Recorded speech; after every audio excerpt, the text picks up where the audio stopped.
इतिहास में कुछ कहानियां सिर्फ लिखी नहीं जाती, वो हमेशा के लिए गूंजती रहती हैं। आज हम बात करेंगे एक ऐसी ही रानी की जो सिर्फ एक शासक नहीं थी, बल्कि एक पूरे साम्राज्य के खिलाफ विद्रोह की एक धधकती हुई ज्वाला थी।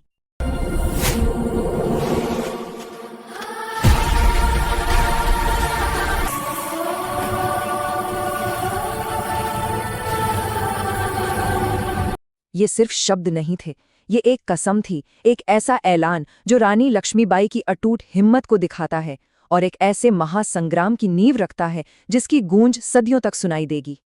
तो चलिए, इस अविश्वसनीय कहानी को समझने के लिए हम उनकी यात्रा को 5 अहम हिस्सों में देखेंगे। एक रानी के विद्रोह से लेकर एक अमर योद्धा बनने तक के उनके सफर को जानेंगे। तो हमारी कहानी किसी जंग के मैदान से शुरू नहीं होती, बल्कि एक निजी दुख और एक साम्राज्य के ठंडे बेरहम फरमानों से शुरू होती है। ये वो जगह है जहां एक रानी के इरादों का इम्तिहान होता है। जैसा कि हम देख सकते हैं, किस्मत ने बहुत तेजी से और कह सकते हैं बेरहमी से काम किया। इन घटनाओं के बवंडर ने लक्ष्मीबाई को एक युवा विधवा बना दिया, जिन पर न सिर्फ अपने राज्य बल्कि अपने गोद लिए हुए बेटे के भविष्य को बचाने की भी जिम्मेदारी आ गई। और यहीं से कहानी एक बहुत ही खतरनाक मोड़ लेती है। एंट्री होती है डॉक्ट्रिन ऑफ लैप्स की। अब देखिए, ये सिर्फ कोई कानून नहीं था, नहीं, ये तो अंग्रेजों के लिए एक रणनीतिक हथियार था। एक एक करके भारतीय राज्यों को निगलने का एक तरीका, जो सदियों पुरानी परंपराओं को भी नजरअंदाज कर रहा था।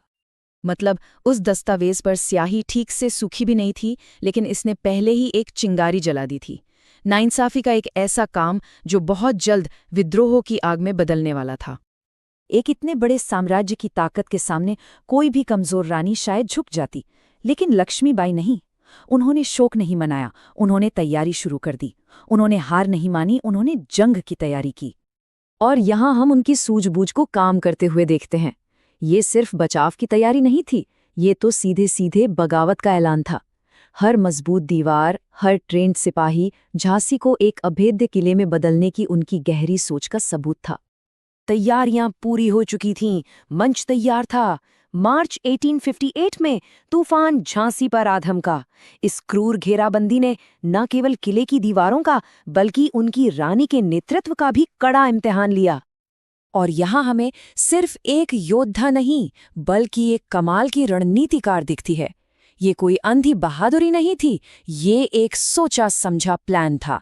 हर तोप की जगह, हर सामरिक चाल एक ऐसे दिमाग की गवाही देती है जो अपने दुश्मन से हमेशा 2 कदम आगे था। इसे हार समझने की गलती मत कीजिएगा।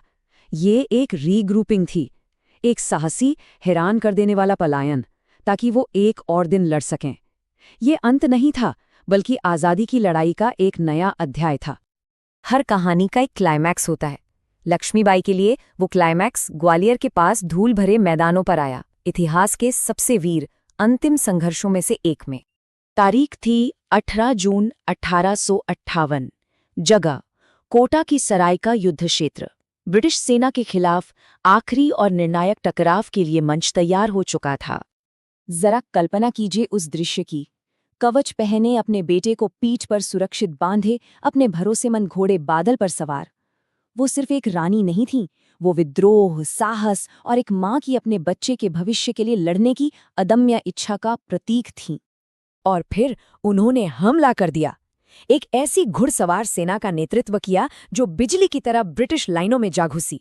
वो एक ज्वाला की तरह लड़ी, एक तूफान की तरह लड़ाई को सीधे अपने दुश्मनों के दिल तक ले गईं। दुश्मन उन्हें घेर सकता था, वो उन्हें घायल कर सकते थे, लेकिन वो उनकी हिम्मत को नहीं तोड़ सकते थे। यहाँ तक कि जब उनके सबसे वफादार रक्षक एक एक कर गिर रहे थे, वो लड़ती रहीं, एक अकेली लौ की तरह जो बुझने से इनकार कर रही थी। उसी युद्ध के मैदान पर अपनी आखिरी सांस के साथ वो हमेशा के लिए अमर हो गईं। ये एक अंत नहीं था, ये एक अमर किंवदंती के रूप में उनका जन्म था। योद्धा भले ही गिर गया हो, लेकिन किंवदंती ने अभी जन्म लिया था। उनकी विरासत युद्ध के मैदान की राख से उठ खड़ी हुई, ताकि आने वाली पीढ़ियों के लिए आज़ादी की लौ को जलाए रखे। यहाँ तक कि मृत्यु में भी उन्होंने हार नहीं मानी। उनकी अंतिम इच्छा कि उनका शरीर दुश्मन के हाथ न लगे पूरी की गई। ये एक आखिरी शक्तिशाली बयान था। उनकी आत्मा हमेशा के लिए आज़ाद रहेगी। और शायद सबसे बड़ी गवाही उस आदमी से मिलती है जिसने उन्हें हराया था। जनरल ह्यू रोज के शब्दों में, हम एक दुश्मन की तारीफ नहीं बल्कि एक योद्धा की दूसरे योद्धा के लिए गहरी इज्जत देखते हैं। उनका साहस इतना महान था कि उसने अपने दुश्मनों का भी सम्मान जीता। तो आखिर उनकी विरासत है क्या? ये सिर्फ मूर्तियों और कहानियों में नहीं है। ये आज़ादी के विचार में है, महिला शक्ति के प्रतीक में है, और इस अटूट विश्वास में है कि एक इंसान का साहस सच में इतिहास का रुख बदल सकता है। और इसीलिए रानी लक्ष्मीबाई की कहानी हमारे सामने एक ऐसा सवाल छोड़ जाती है जो समय से परे है। आज़ादी की असली कीमत क्या है? और हम उन लोगों की विरासत का सम्मान कैसे करते हैं जो इसे चुकाने का साहस करते हैं? ये एक ऐसा सवाल है जो आज भी गूंजता है और हमें उस अदम्य भावना की याद दिलाता है जो उन सभी में रहती है, जो अन्याय के खिलाफ खड़े होने की हिम्मत करते हैं।